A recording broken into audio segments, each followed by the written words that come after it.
Բարև ձեզ սիրելի բարեկամներ, ես Արտուր Ֆարմանյանն եմ, այսօր մտնում եմ եթեր երկրորդ անգամ, որը նախատեսված չէր, իսկ հարցը հետևյալն է, այսօրվա միջադեպը, որը տեղի ունեցավ եկեղեցիում, ուր այցելել էր վարչապետ, չարաբաստիկ վարչապետ Նիկոլ Փաշինյանը։ Այնտեղ եղավ հետևյալը, երիտասարդը բռնկվեց Նիկոլ Փաշինյանի հետ, քաշքշոցներ, չեմ կարող ասել ինչ բառեր, գիտեմ որ բրթեցին երիտասարդին, տարան հանեցին եկեղեցուց դուրս,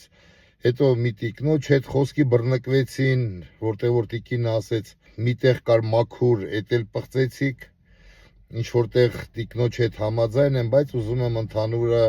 ասել երիտասարդին, Նիկոլ Փաշինյանին եւ մնացած բոլոր այն մարդկանց, ովքեր որ չգիտեն եկեղեցին դա սրբավայր է եւ անգամ թշնամիտ եթե մտնում է այդ պատերի մեջ դու պետք է քեզ զուս պահես, քանի որ Աստված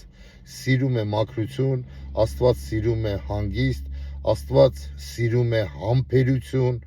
Աստված սիրում է այն մարդկանց, ովքեր հարգում են իրեն։ Երիտասարդ ջան, հարգելի իմ բարեկամ, մի արեք նման բաներ, ով ուզումա լինի, դուրս կգան, դրսում ունեք ասելիք, ասեք դրսում, ներսում մի արեք, դա մեր հայկական, մեր հայոց սրբավայրն է, իսկ դուք Նիկոլ Փաշինյան, խորհուրդ եմ տալի ձեզ, ձեր քարոզ արշավը արեք բակերում, փողոցներում, դուք փողոցը լավ գիտեք, լավ եք ճանաչում, յուրաքանչյուր քար, յուրաքանչյուր փոս, այնտեղ արեք, եկեղեցին քարոզ արշավի տեղ չէ, Նիկոլ Փաշինյան, եկեղեցին Նիկոլ շոուի տեղը չէ, հանկարծ տեսեք, Նիկոլ Փաշինյանը դարձավ սուր, թույն ժողովրդի բառերով ասած հավատացյալ, որ գնում է, հետո դուք ասում եք, ես ձեզանից մեկն եմ, եթե լինեիք այս ժողովրդի մի մասնիկը, դուք եկել էիք լավ էիք արել, կանգնեիք վերջի շարքերում, քանի որ լցուն էր եկեղեցու ներսում, անեիք ձեր արարողությունը, հանգիստ հեռանայիք, չանեիք այդ շոուն, պրովոկացիայի եւ սադրանքի չտայիք ժողովրդին, դուք գիտեք, որ ձեր վարկանիշը շատ ցածր է, ձեզ չեն ընդունում, ազգը ձեզ մերժում է, Նիկոլ Փաշինյան, իսկ դուք դեռ վերևում եք, այն էլ ում հետ, Ալեն Սիմոնյանի հետ,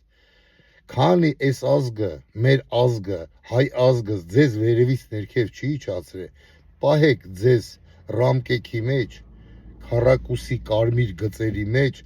եւ համբերեք մինչեւ հունիսի 7-ը։ Հունիսի 7-ին բարով խերով դուք կհեռանաք քաղաքական ասպարեզից։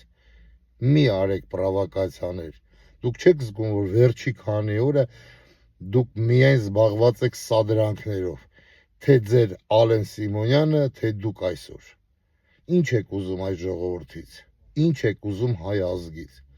Բան կա ասելու միանգամից ասեք։ Իսկ եկեղեցին իրոք մի պղծեք ձեր ներկայությամբ, քանի որ որտեղ դուք գնում եք, այնտեղ գալիս է չարիք, իսկ Աստված սերմանել է մեզ միայն բարիք։ Ժողովուրդ ջան, այսքանն էի ուզում ասեի, լավ եղեք, առողջ եղեք, պինդ եղեք, ամեն ինչ լինելու է լավ, իսկ ամսի 7-ին, հունիսի 7-ին 2026 թվականին դուք յուրաքանչյուրին ցույց կտաք իրեն տեղը, յուրաքանչյուր քաղաքական գործիչի, ով ինչ ցանել է, նա պիտի քաղի, իսկ իշխանության գալու է հայ մարդը, հային սիրող մարդը, Հայաստանը սիրող մարդը, հայի հոգի ունեցող, հայի սիրտ ունեցող մարդը, ով հիշում է իրեն անցյալը, իրեն նախկիներին, իրեն պապիներին եւ իրեն նահատակներին։ Ստեսություն, այսքանը այսօր, հույսով եմ կհանդիպենք, Աստված բոլորիս պահապան։